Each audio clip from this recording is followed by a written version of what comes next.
Hey, what's happening, everybody? This is Urshel, and welcome to this week's edition of Urshel Speaks. Man, I am so glad to be able to be here and chatting with you.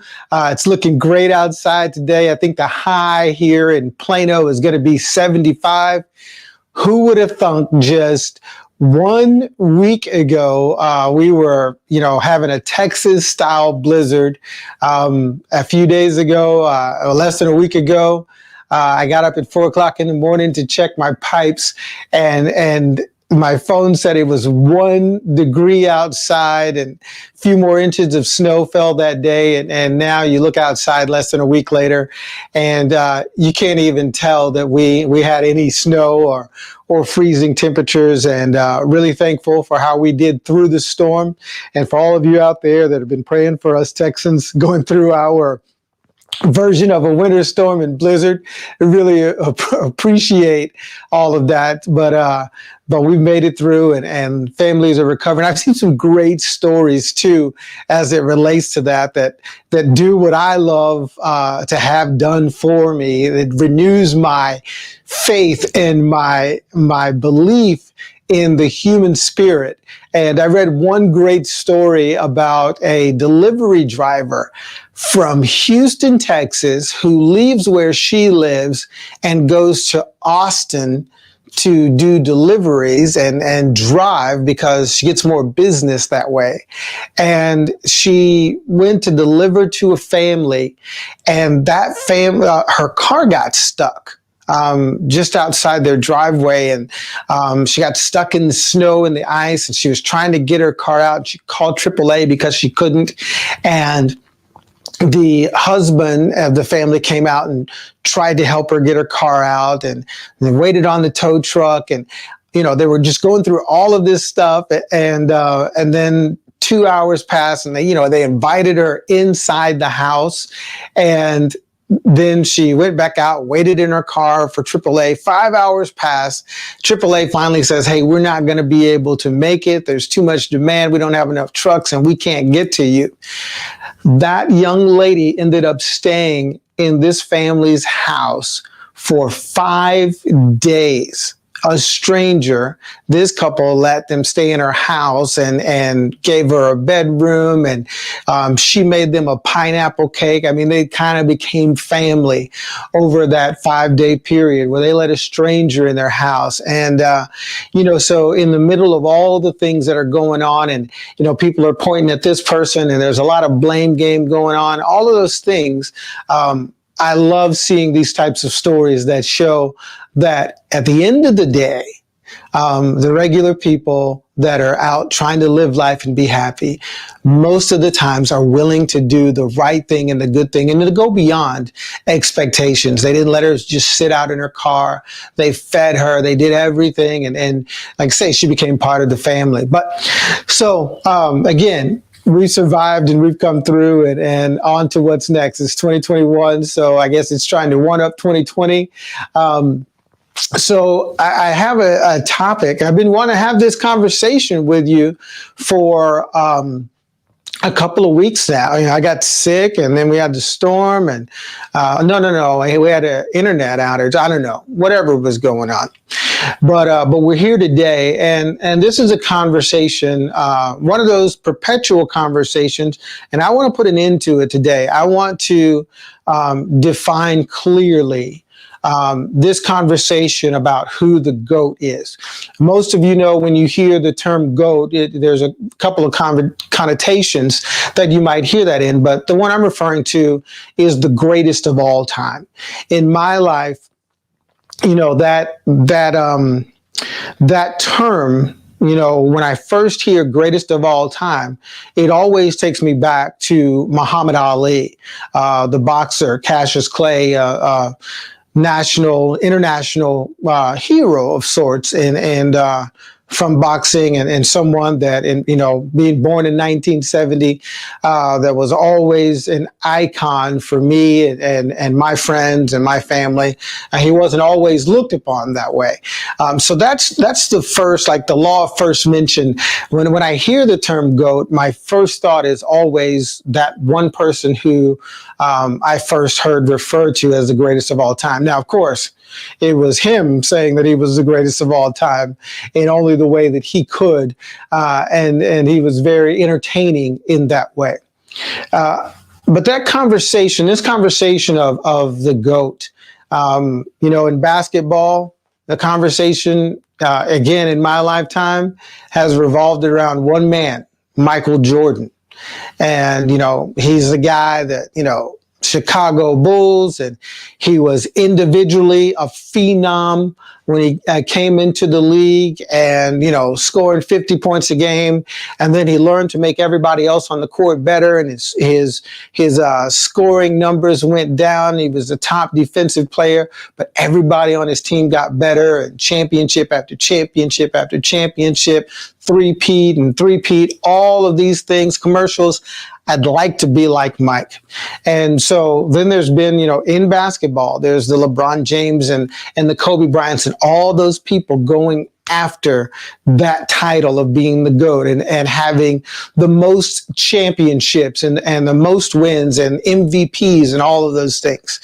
And of course, we can't have this conversation about being the GOAT without what we recently saw with Tom Brady, not only leaving the New England Patriots and going to the Tampa Bay Buccaneers. And the Patriots didn't even make the playoffs in this first year without Tom Brady in like 20 years or whatever. And he goes to the Tampa Bay Buccaneers, and they make it to the playoffs, make it to the NFC Championship, and go to the Super Bowl and dominate NFC Championship. Sorry. And they go and they win. Tom Brady wins another Super Bowl, this time without Bill Belichick, this time without the Patriots. Did take a couple of people with him, threw a couple of touchdowns to Gronkowski, I think. And so there's this guy that comes into the conversation. And then you go over to tennis, and you can't have this conversation without discussing Serena Williams and all that she's done over the amount of time that she's done it, and the championships and the dominance, and continuing to reinvent her game. And there are women playing in the game now that watched her as a child and idolized her and started playing because of her. And now she's playing against them in major finals. And she's been an inspiration to so many. And so not only has she been great, not only was she never an amateur, not only does she just keep winning and winning and winning, and her sister's still in the game. And, they were both 1 and 2, never played amateur tennis, didn't grow up on the country clubs, played on crappy courts in Compton, California, learning the game, and started their tennis careers as professionals, never playing in amateur tournaments or on the amateur circuit. And so some would say that she has to be in that conversation. And, there's a lot of people that you can talk about. You can't really have a GOAT conversation without bringing in golf and Tiger Woods, right? But I'm telling you, stay with me, because I'm going to solve this question once and for all in a way that we all need to hear it. But you can't have this conversation without talking about Tiger Woods and what he's done since he's come into golf. And, of course, he's had some physical challenges with his back, which, really was to be expected. Anyone that swings with that level of really violence in the way he attacks the ball, and anyone that has that, level of flexibility and torque, eventually, some injuries are going to come, but he's still out there. He's still the most relevant person, even when he's not winning, and I can tell you, when I'm checking scores on one of the majors, which is probably the only ones that I pay attention to, one of the first things I'm looking for is to see where Tiger is at. And if he's on the leaderboard, the ratings go up. he has done so much for golf in general. I remember I became a personal trainer when he was dominating. And I remember not only did he impact golf, but he impacted the physical fitness and personal trainer industry, because all of a sudden every magazine had, 15 workouts for golfers and core training and stability for golfers, strength training, flexibility, all of these things. And so he really moved golf further into the realm of being a sport for athletes, and dominating it, and of course driving up endorsements. And I was reminded when I was talking about this conversation, we can't forget people like Simone Biles, right? I mean go and just Google how amazing and what she's done and the level that she's done it at, and again extending beyond those years where people usually peak and then have a pretty severe decline, and she's still killing the game. And so these are some of the top names. And I know that there's some people out there saying, hey man, what about, Wayne Gretzky, in hockey? Yeah. What about Pele in golf? In soccer, so there's a whole lot of names that we could really put into this conversation and define who the real GOAT is. But I want to give you the answer, because we're not going to talk for a long time today, but I'd love to hear your thoughts. And maybe I should have done a poll and let everybody vote on who they believe that the greatest of all time is. And here's the answer though. So I want you to, take a deep breath. I know some people may have some real passion about this conversation and who they believe that the real GOAT is, the greatest of all time. And even if we take it outside of the sports and say, bring it into the entertainment industry or singers or performers, we can have all of those conversations. And I know people get really passionate about it. I'm passionate about, the things that I love the Dallas Cowboys and the franchise, and I'm a diehard fan, win, lose, or draw. But let's answer the question once and for all, and let's settle this so we never have to have this conversation again about who the greatest of all time is. And so you ready? Man, I wish I had a drum roll. I wish I had some fanfare or something so that I can answer this question and solve this once and for all. So forever, the conversation will be closed as to who the greatest is. So here it is. Who cares, right? It is so silly, actually, to try to compare a football player, a quarterback, with a forward in NBA, with a golfer, with a tennis player, with a gymnast, with a hockey player. It's really an asinine conversation. It doesn't make any sense to have this conversation.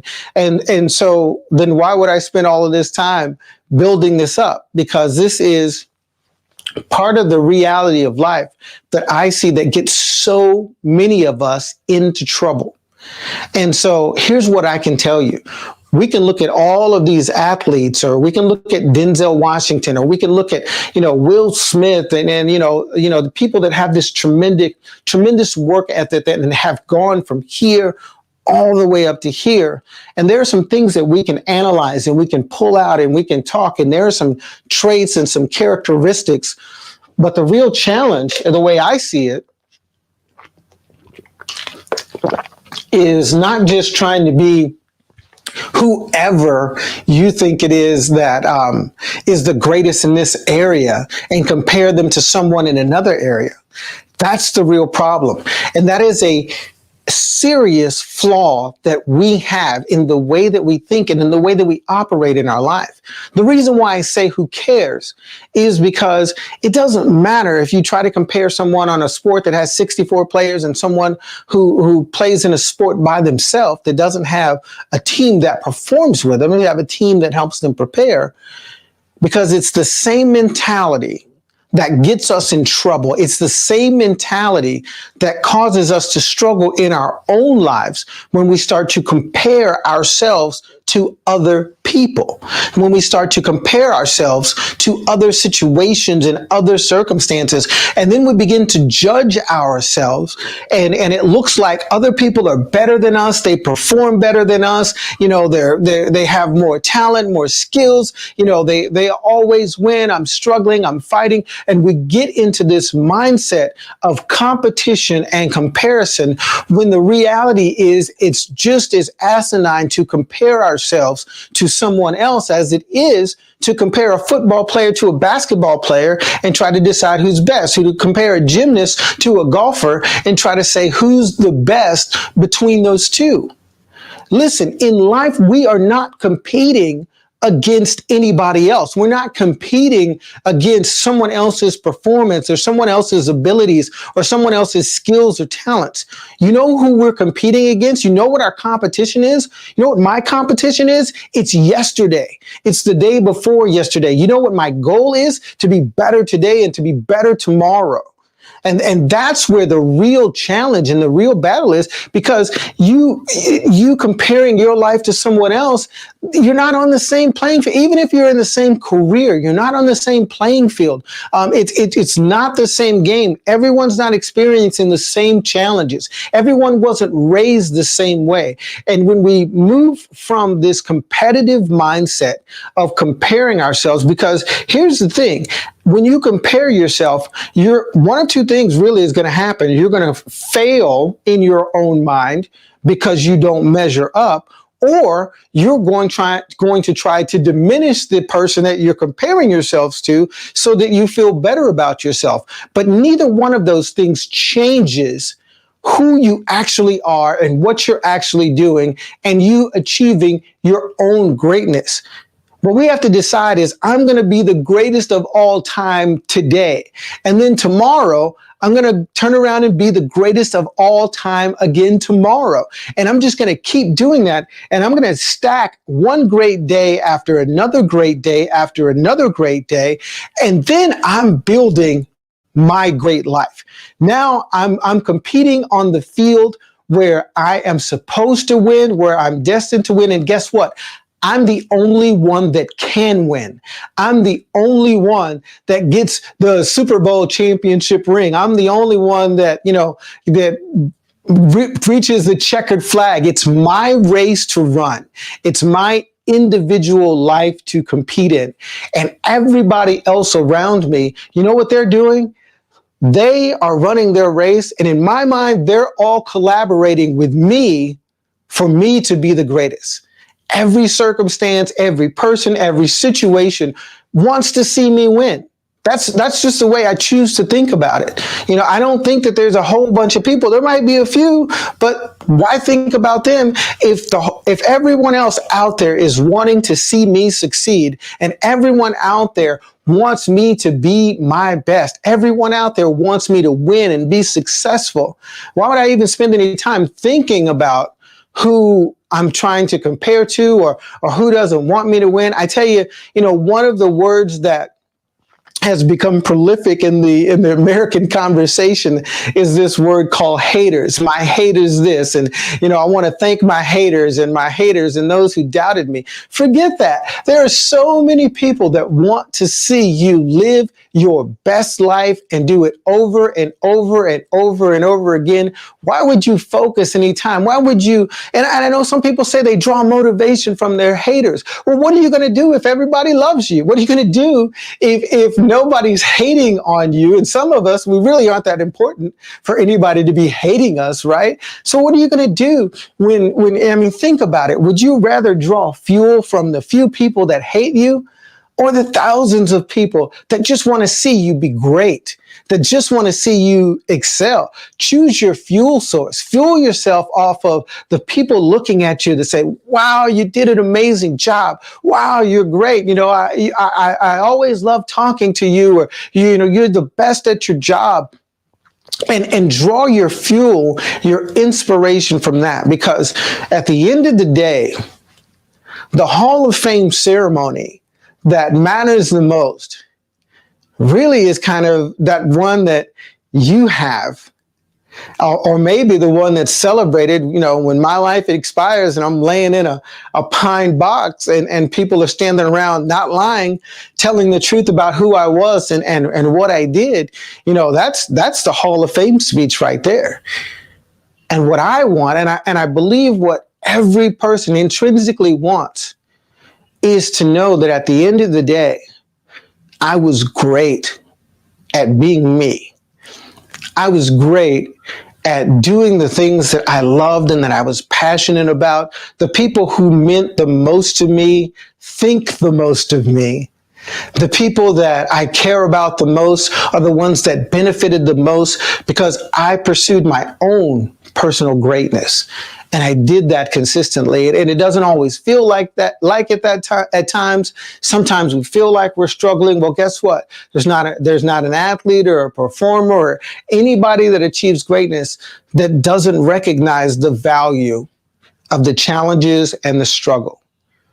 But that's never the focus. The focus is always accomplishing everything that I can accomplish today and being better. And I either win or learn. I never lose because I'm always pushing towards the goal. I'm always pushing toward achieving at the highest level. And guess what?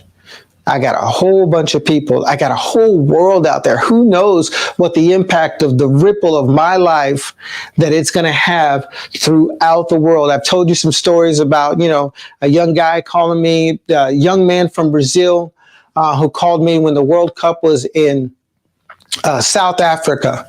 And I got a message from him online and we started talking and, he wanted to know if I remembered him. I met him when he was a teenager, a brief encounter.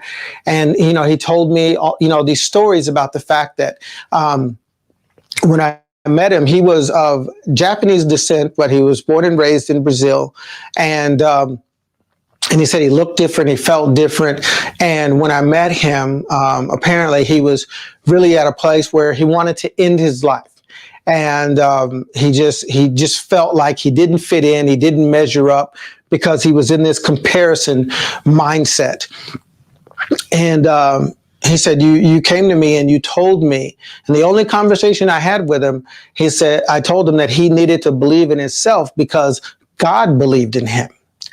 And he said that moment in that conversation started a change in his life. And he said, I want you to be proud of me. I want you to know that I am a professional Brazilian soccer player and I'm in South Africa right now. And I'm playing soccer and we're in an organization that we raise money and we provide shoes for kids all over the world that don't have shoes. And I just wanted to say thank you because that day I started believing in myself. See, he got off the path of comparing himself, his appearance, his abilities, or whatever it was, because he was comparing his football skills to someone's hockey skills. And it made him think that he was a loser and his life wasn't worth winning. One conversation, one small phrase absolutely turned his life around. And then he ended up living his dream. And all those years later, he found me online just so that he could tell me, I'm living my best life now. I'm doing what every young Brazilian boy would ever dream of doing and what I believed in my heart that I could be. I didn't have the courage to really step out on that. So that's what I want to tell you today. This conversation is about who's the greatest. You are. You're the greatest at being you. You're the greatest at fulfilling your purpose. You're the greatest at fulfilling the mission that you have for your life. And you're probably the absolute worst at being somebody else. You're the absolute worst at trying to live out someone else's vision, someone else's ability and dreams. And sometimes that's implanted in our head by other people. Why can't you be like your big brother? Why can't you be like your cousin Joe? And all of those things. Well, we got to shed that. And we got to realize that I'm the greatest of all time at being Urshel Lee Metcalf Jr. There's another Urshel Lee Metcalf over there that he's going to be greater than me, but he's still going to be running his own race. He's not going to be running mine. And so I want to tell you, today's the day.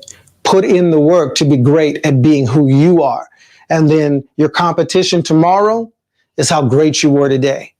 And if you keep doing that, and if you develop that mentality and you say, today I'm better than I was yesterday, and here's why, here's the work that I put in, here's what I learned, then guess what? It's impossible for you to not live a great life. It's impossible for you not to end up in your own personal Hall of Fame. My name is Urshel. This is Urshel Speaks. Man, after this, you can't do anything. Two things you got to do. One, go out and make it a great day. Two, go to my YouTube channel and subscribe to that joker, like everything that you can find, and then share it, because I need a whole bunch of people following me on YouTube, because that's where the focus is going to be shifting to more this year. I'm going to be putting more content out there besides what's just on the show. So you got to go to YouTube. How do you find me? You know, my name is Urshel. It's as easy as can be. So that's one thing. Second thing, go out and do your great work today. Work great on yourself. Don't worry about anybody else. The whole world is cheering you on to see you in your own personal Hall of Fame. I'm Urshel. This is Urshel Speaks. Have a great day.